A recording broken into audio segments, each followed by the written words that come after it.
કંઈ આપણને ખબર નથી.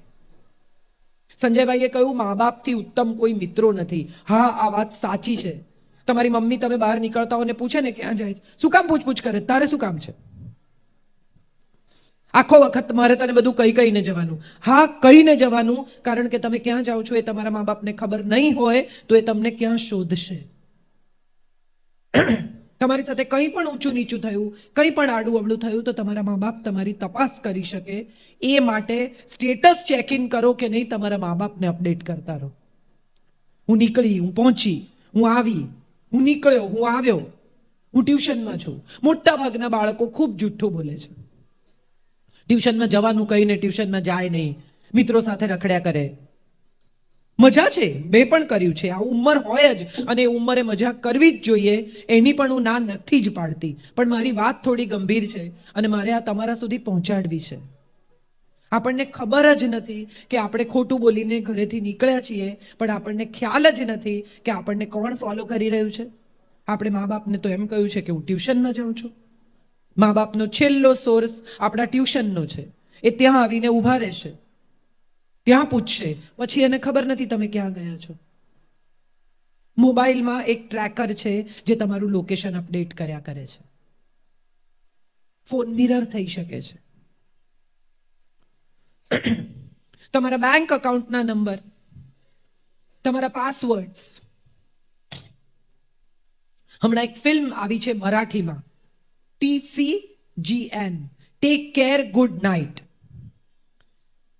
એક ભાઈ રિટાયર થાય છે, એની બધી જે કોઈ પૂંજી છે તે બેંક અકાઉન્ટમાં ટ્રાન્સફર થાય છે. બેંક અકાઉન્ટમાં એ પૈસા ટ્રાન્સફર કરીને એની પત્ની સાથે થોડા દિવસ બહારગામ જાય છે. એ જ્યારે બહારગામ જાય છે ત્યારે એના ખાતામાં 66 લાખ રૂપિયા છે અને પાછા આવે છે ત્યારે એના ખાતામાં 56,000 રૂપિયા છે. બિલકુલ ટેકનોલોજીથી અનભિજ્ઞ, કશું નહીં જાણતો, કંઈ નહીં સમજતો માણસ એકડે એકથી ટેકનોલોજી શીખવાની શરૂ કરે છે, શોધવાનું શરૂ કરે છે કે આ કેવી રીતે થયું. અને એને ખબર પડે છે કે એની દીકરી ચેટરૂમમાં કોઈકની સાથે વાત કરે છે, રોજ જુદા જુદા લોકો સાથે. કારણ કે ચેટરૂમમાં કોણ છે એની તમને ખબર નથી. છોકરી બનીને છોકરો વાત કરે, છોકરો બનીને છોકરી વાત કરે, તમને ખબર પણ નથી કે ચેટરૂમમાં કોણ છે. અને આ ચેટરૂમમાં વાત કરતી છોકરી વાતમાં પેલા છોકરાને એમ કહે છે કે મેં મારી મમ્મીનું નામ મારા પપ્પાના પાસવર્ડમાં નાખ્યું છે, શ્રીદેવી, પણ SHRI ને બદલે હું EE લખું છું. મેં પપ્પાને 25 વાર કહ્યું તો એ પાસવર્ડ ભૂલી જાય છે. આ માહિતી છે, આ ઇન્ફોર્મેશન એને ડિલિવર કરી છે અને આ ઇન્ફોર્મેશનની મદદથી એના પપ્પાના ખાતામાંથી 60 લાખ રૂપિયા ટ્રાન્સફર થઈ જાય છે.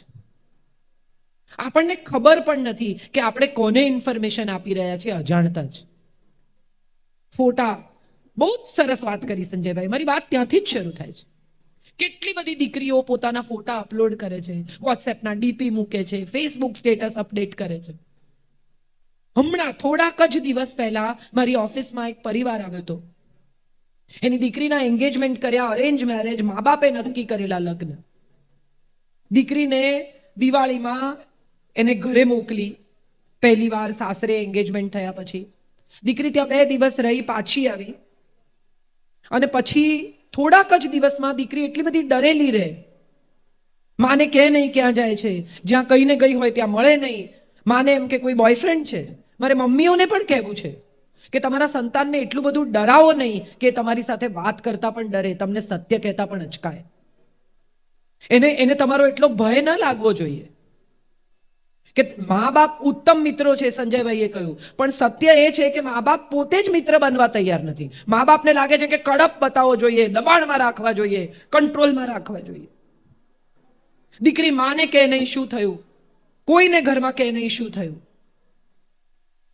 એક દિવસ એની બહેનપણીએ આવીને માને કહ્યું કે છોકરાએ ઘરમાં કોઈ નહોતું જ્યારે એના સાસરે, ત્યારે દીકરી સાથે શારીરિક સંબંધ બાંધ્યો, એનો વિડીયો ઉતાર્યો અને હવે એને ડરાવે છે કે આ વિડીયો હું અપલોડ કરી દઈશ, તું મારા મિત્રોની સાથે પણ શારીરિક સંબંધ બાંધ. ઓફિશિયલી એન્ગેજ કરેલી મા બાપે શોધેલો છોકરો. અને આ સત્ય ઘટના છે. થોડાક જ દિવસ પહેલા મારા ઓફિસમાં આવીને કહી ગયેલા લોકો. અમે સાયબર ક્રાઇમની ફરિયાદ કરી, તરત પગલાં લેવાયા.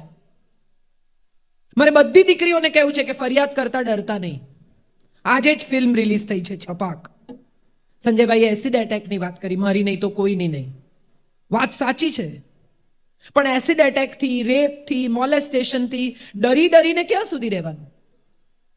પૂરા કપડાં પહેરો કારણ કે બહારના લોકોની દ્રષ્ટિ ખરાબ છે, ઢાંકીને ફરો કારણ કે બહારના લોકોની દ્રષ્ટિ ખરાબ છે.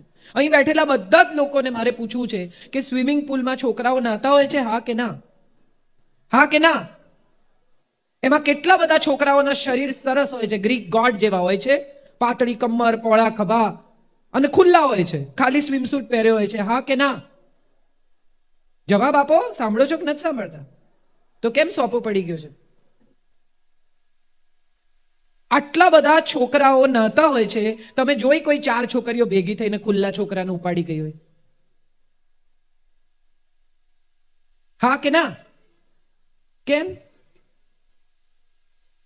છોકરો ખુલ્લો ના તો છોકરી ના ઉપાડી જાય, પણ છોકરી શોર્ટ્સ પહેરે તો છોકરાની દ્રષ્ટિ બગડે. કોણ નક્કી કરે? નિર્ભયા કેસમાં ડોક્યુમેન્ટરીમાં નિર્ભયા ઉપર બળાત્કાર કરનાર માણસ ડોક્યુમેન્ટરી ફિલ્મમાં એમ કે છે કે એણે જે કપડાં પહેર્યા હતા એ જોઈને ઉશ્કેરાઈ ગયો. છે અધિકાર કોઈને આવું વિચારવાનો, આવું જોવાનો? અને જો છે તો એ ક્યાંથી આવે છે? મમ્મીઓ, બધી મમ્મી એમ કે મારે તો તાંબાનો લોટો ઘસો એટલે ઉજળો. તમે દીકરીનું ધ્યાન રાખો. તાંબાનો લોટો ઘસો એટલે ઉજળો કેમ? દીકરો મેલો થતો જ નથી. એ ખોટું કરે, એ કોઈની સાથે મજાક કરે, એ રસ્તાના કિનારે ઊભો રહીને આવતી જતી છોકરીઓની મોલેસ્ટેશન કરે, અમુક રીતે એની ગંદી મશ્કરી કરે તો કઈ વાંધો નહીં. છોકરીઓ ઊભી રહે છે ગલીને નાકે ક્યાંય, એ જોઈ કોઈ? દીકરીએ નીચું માથું કરીને સીધા ઘરે આવવાનું. કેમ? નિશાળેથી નીસરી જવું પાસરું ઘેર. તું આડી અવળી જઈશ તો પછી લોકો પછી હું ના જાણું. કેમ? એને આડાવડા નહીં જવાનું, દીકરાને આડાવડા જવાનો અધિકાર છે. આવું આપણા સમાજે નક્કી કર્યું છે અને એમાં મમ્મીઓએ સહી કરી છે. હું અહીં બેઠેલી બધી મમ્મીઓને કહું છું કે દીકરીને તો દીકરાની જેમ મોટી કરો કે ન કરો, દીકરાને દીકરીની જેમ મોટો કરો. તમારા દીકરાને શીખવો સંસ્કાર શું છે, સન્માન શું છે, સ્ત્રી સાથે કેવી રીતે બોલવાનું. બહેન પર હાથ ઉપાડે ને ત્યારથી જ રોકવાનો, તો પત્નીને નહીં મારે. અને આપણે બધા જ બાજુમાં ડોમેસ્ટિક વાયલન્સ ચાલતું હોય ને સાહેબ, તો એ બધા ઘરના બારણા બંધ કરીને સૂઈ જાય. કેમ? આપણે કેટલા ટકા એ લોકોનો પર્સનલ મામલો છે. જામનગરમાં મેં લખ્યું હતું, કદાચ કોઈએ વાંચ્યું હોય કે નહીં મને ખબર નથી, કેટલી નાની શેરી 1 મહિના સુધી 9 વર્ષની છોકરીને એનો સાવકો બાપ અને એનો ભાઈ ટોર્ચર કરે અને શેરીમાં કોઈએ સાંભળ્યું નથી. Can you believe this for a minute? આમ તો કોના ઘરમાં શું ચાલે છે બધું જ આપણે જાણવું હોય છે. કાણામાંથી જુએ આવતા જતા લોકોને, અને બાજુવાળાની દીકરી કેટલી મોડી આવે છે એમાં આપણને બધાને રસ છે. પણ આવું થતું હોય તો કોઈ પડવા નથી માંગતું. કેમ કે પોલીસના લફડામાં કોણ પડે? આપણે બધા ધીરે ધીરે સામાજિક રીતે બહેરા થઈ ગયા છે, મૂંગા થઈ ગયા છે, આંધળા થઈ ગયા છે. અમારા જેવા કેટલા લોકો આવશે, પોતાની વાત કરશે, તમને મજા પણ પડશે. સંજયભાઈની શૈલી જુદી છે, એ તમને મજા કરાવીને વાત કરે છે. મારી વાત બહુ ગંભીર છે એટલે હું મજા નહીં કરાવી શકું, કારણ કે આને બહુ ગંભીરતાથી લેવું પડશે. નહીં તો આવનારા વર્ષોમાં આપણને ખબર જ નથી કે આપણા ઘરમાં કોણ કોણ ઘૂસી જશે. કેટલા બધા લોકો સીસીટીવી કેમેરા મુકાવે છે, કોઈને ખબર નથી કે સીસીટીવી કેમેરાનો પાસવર્ડ દર મહિને મિનિમમ બદલી નાખવો જોઈએ. Every month it has to be changed. કોઈને ખબર નથી. અને ઉલટાના આપણે તો એટલા બધા હોશિયાર છીએ કે જેણે સીસીટીવી કેમેરા ફિટ કર્યા છે એને જ કહીએ કે નાખી દે ને તું તારે પાસવર્ડ જે તાર નાખવો હોય. એને પૂછવું પડે તમારે ફોન કરીને કે મારો પાસવર્ડ શું છે ભાઈ. સીસીટીવી કેમેરા તમારી સુરક્ષા માટે છે. જેણે નાખ્યા છે એના પર વિશ્વાસ કરો, પણ એટલો પણ નહીં કે એ તમારા વિશ્વાસનો દુરુપયોગ કરે. વિચારી જુઓ. એટલે મેં કહું હું પૈસા નહીં ભરાવું તો કે બેન મરી જશો, આમ થશે, ફલાણું થશે. જે થાય તે મને કઈ પ્રોબ્લેમ નથી. મેં કઈ ખોટું કર્યું જ નથી. સંજયભાઈએ કહ્યું એવી વાત છે, મેં ખોટું કર્યું જ નથી, મને શું કામ બીક લાગે? કરો તમારે જે તપાસ કરવી હોય. હું નિયમિત ટેક્સ ભરું છું, હું નિયમિત એડવાન્સ ટેક્સ ભરું છું. હું એક પણ પૈસો ગુપચાવતી નથી. મારા બધા જ ખાતા ક્લિયર છે. હું કશું ખોટું કરતી જ નથી. મને શા માટે બીક લાગવી જોઈએ? પણ જે લોકો ડરે છે એ દોડીને પૈસા ભરે છે, અને જે પૈસા ભરે છે એ આવા લોકોને એન્કરેજ કરે છે. મારા જેવા એક જણ ના પાડે, એને 10 ને સવારથી ફોન કરે, એમાંના 8 જઈને ભરી આવશે. 55 ગુણ્યા 8. એક ફોન કરવાથી જો 55,000 રૂપિયા મળતા હોય તો મારે એ કરવા છે. અહીંયા આવીને બોલું શું કામ? ઘેર બેસીને 8 ફોન ના કરું? કેટલા લોકો પ્રવાસ કરે છે, ફેમિલી સાથે બહાર જાય, હોલિડે પર જાય. આપણે બધા શું કરીએ? હિમાલય ઘેર ગયો, પાઉટ કરીને ફોટા પાડવાના, ફેસબુક પર અપલોડ કરવાના અને લાઈક નો વાડકી વ્યવહાર. તમે મને લાઈક આપશો તો હું તમને આપીશ, નહીં તો નહીં આપો. જોઈ લેવાનું. લોકોને હવે તો લાઈક નથી વધતા તો ડિપ્રેશન આવે છે કે મારી તો 56 માંથી 52 લાઈક થઈ ગઈ અને મારી બહેનપણીને 56 માંથી 80 થઈ ગઈ. એવું તો એને શું કર્યું? પેલી આમ એક ખભો ખોલીને ફોટો પાડ્યો હોય. બધાને ફેમસ થવું છે, એક જણને ફેમસ થવું છે. અને ફેમસ થવા માટે શું થઈ શકે એ બધા હથગંડા અપનાવવા છે. કોઈ પોપ્યુલર વ્યક્તિ વિરુદ્ધ ખરાબ લખો, પછી જો મજા. દરેક માણસ તમારા ફેસબુક પર આવીને કમેન્ટ કરે, ઝઘડા કરે, તમે ઝઘડા કરો ને એ ઝઘડા કરે, કોક શેર કરે એટલે તમે તરત પોપ્યુલર ને 1000 લોકો તમારે ત્યાં વધી જાય. ફાયદો શું આ બધાનો? ફેમસ થઈને શું ફાયદો? અમિતાભ બચ્ચન રોજ એક ટ્વીટ કરે છે અને રોજ એટલી સેન્સિબલ ટ્વીટ કરે છે કે મારા જેવા લોકો પણ એને ફોલો કરે છે. બકવાસ બીજા કેટલાય કરે છે. ટિકટોક નામની એક સાઇટ છે, મેં અહીંયા આવતા પહેલા બધું બહુ તપાસ કરી છે. એ ટિકટોક ઉપર એટલો બકવાસ લોકો ભરે જ જાય છે. ફિલ્મના સીન ને ફલાણું ને મારા અવાજમાં કેટલાય લોકો કરે છે, સંજયભાઈના ને જય વસાવડાના બધાના અવાજમાં હું બોલતી હોઉં એવી રીતે બોલે ને. ફાયદો શું ફાયદો એ મારે સમજવું છે. પોપ્યુલર થઈને શું મળશે? ખોટી પબ્લિસિટી. આ દેશમાં એક પણ માણસ એવો નહીં હોય કે જે દાઉદ ઇબ્રાહિમને નહીં ઓળખતો હોય, પણ એનો ફાયદો શું? તમારે દાઉદ ઇબ્રાહિમ થવું છે? પોપ્યુલર થઈને ક્યાં પહોંચવું છે એ તમારે નક્કી કરવાનું છે. ખભો ખોલીને આજે તો તમે ફોટો પડાવશો ને 100 લાઈક વધી બી જશે, પછી શું? એ ફોટાનો કોણ ક્યાં કેવો ઉપયોગ કરશે એની આપણને ખબર નથી. તમે આજે હમણાં ઘરે જઈને ગૂગલ પર સર્ચ કરજો અભિનેત્રીઓની નગ્ન તસવીરો. મોટા ભાગની ફિલ્મ એક્ટ્રેસીસના ફોટા, એમના ફેસ બીજા શરીર પર ફિટ કરીને કેટલી બધી પોર્ન તસવીરો ફરે છે ને લોકો એન્જોય પણ કરે છે. સામાજિક સુરક્ષા એટલે માત્ર રેપ ન થાય, છોકરી રાત્રે મોડી સમયસર ઘેર આવે, સેફ આવે, તમારા બેંક અકાઉન્ટ સેફ રહે, તમારા પૈસા કોઈ ચોરી ન જાય, વૃદ્ધો પર કોઈ હુમલા ન થાય, દીકરાઓ બાળકો સ્કૂલેથી સેફ પાછા આવે. આને તમે સામાજિક સુરક્ષા કહો છો? ના, હું એને સામાજિક સુરક્ષા કહું છું કે જે દેશમાં હેલ્ધી માઇન્ડ્સ ગ્રો થાય, સ્વસ્થ મન, સ્વસ્થ મગજ. ગંદકી તમારી ભીતર ધીરે ધીરે એવી જમા થવા લાગી છે, મારી ભીતર પણ થતી હશે. ઇન્ફોર્મેશનનો મારો. તમે વિચાર કરો, પાણી પીવાથી સારું થાય ને નહીં પીવાથી સારું થાય, કેળા ખાવાથી સારું થાય ને મોટાપા ઘટાવો, આવું તમે લખો તો તમને 100 સજેશન આવશે. જીરું ને ફલાણું મિક્સ કરીને અળસી ને ફાકો, વજન ઉતરી જશે. એ ફાક્યા પછી રોજ એક વડાપાઉં ખાવું, જોઉં તો ખરી કેવું ઉતરે છે વજન. નોનસેન્સ. જેને જે સૂજે તે નાખતા જાય અને બધા જે ઇન્ફોર્મેશન ઉપર નાખે એ આપણે વાંચીએ અને આપણા મગજમાં જાય. આ દીપિકા અને રણબીરનું તૂટી જશે. કેમ? તો કે ગઈકાલે ગૂગલમાં વાંચ્યું. કોણે લખ્યું? કોને ખબર.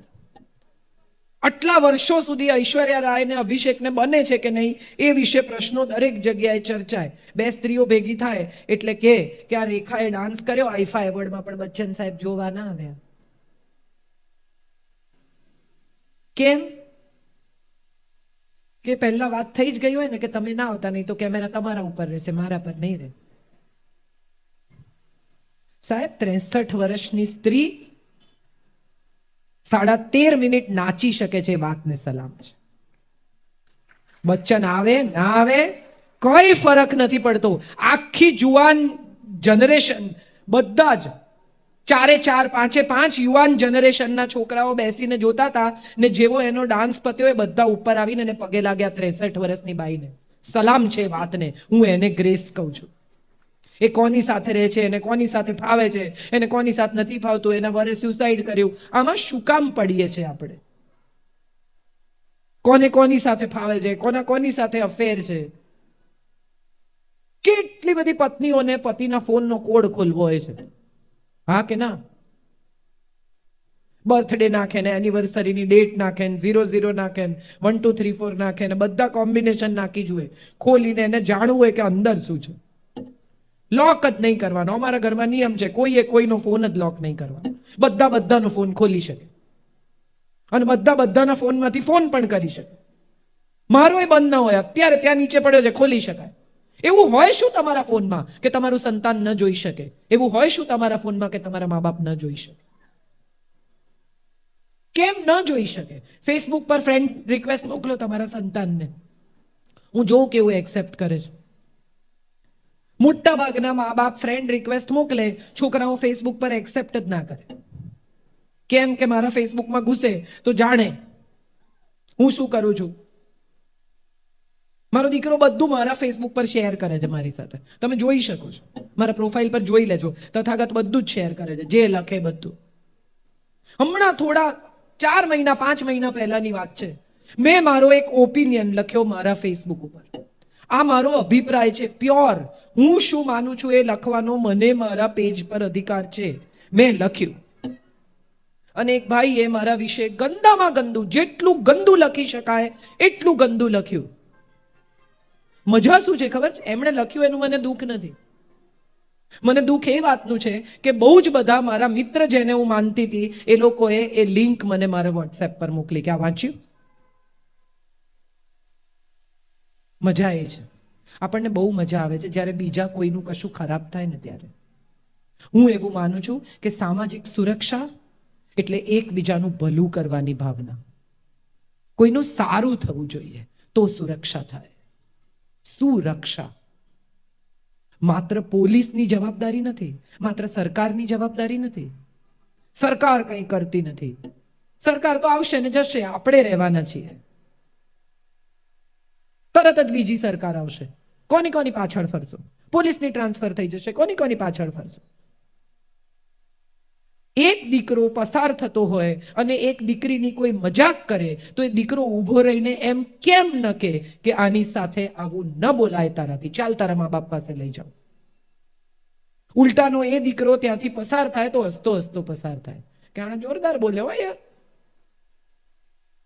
આપણે આ શીખવા જેવું છે. આવી કમેન્ટ કરીએ તો છોકરી આપણી સામે જુએ. શું કરીએ છીએ આપણે? આ સવાલ બહુ જ મહત્વનો છે આપણા બધા માટે. જે માના દીકરા ટીનેજમાં છે ને, એ માએ દીકરાને બેસાડીને સ્ત્રીના શરીર વિશે સમજાવવું જોઈએ. જે ક્લેવેજ આપણને હોર્ડિંગ પર દેખાય છે અને આપણી નજર માત્ર સ્ત્રીના સ્તન પર અટકી જાય છે ને, એ દરેક દીકરાએ એવું સમજવાની જરૂર છે કે ત્યાંથી જ દૂધ પીને મોટા થયા છે.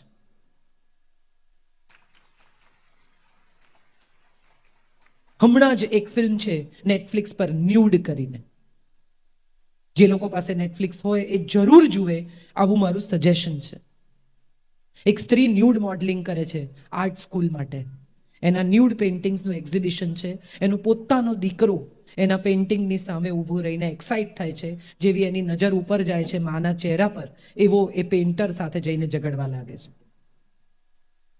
બસ આપણે આ જ છીએ, દંભી, જુઠ્ઠા.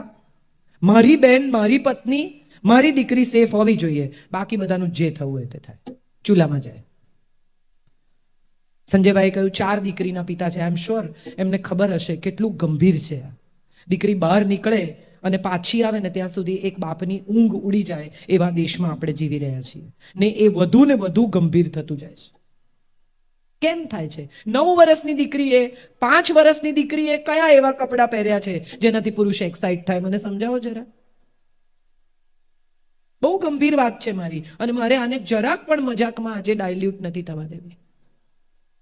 તમારે બધાએ આ સમજવાની જરૂર છે ને હું તો સમજુ જ છું કે રોજ સવારે છાપામાં આપણને 2 રેપ, 1 મોલેસ્ટેશન, 2 ધોખાધડી આજ આપણે વાંચીએ છીએ. એક રિક્ષાવાળો પાકીટ પાછું આપી જાય ને તો એ 3જા પાને ક્યાંક ખૂણામાં લખ્યું હોય. આશુભાઈ બેઠા છે, એમને તો બરાબર ખબર છે, તંત્રી તરીકે કામ કરી ચૂક્યા છે. એ ક્યાંક ત્રીજા ચોથા પાને આટલા નાના ન્યૂઝ હોય. અને દાઉદ ઇબ્રાહિમ ધડાકા કરે કે કોઈ આરએસએસ વાળા જઈને દુકાનો તોડે કે કોઈ છોકરીને મારે કે કોઈ વેલેન્ટાઇન ડે બંધ કરાવી દે કે ફલાણું કરે કે મંદિરમાં કંઈ થાય તો એના ન્યૂઝ હેડલાઇન બને. મીડિયાનો પણ બહુ મોટો રોલ છે આમાં.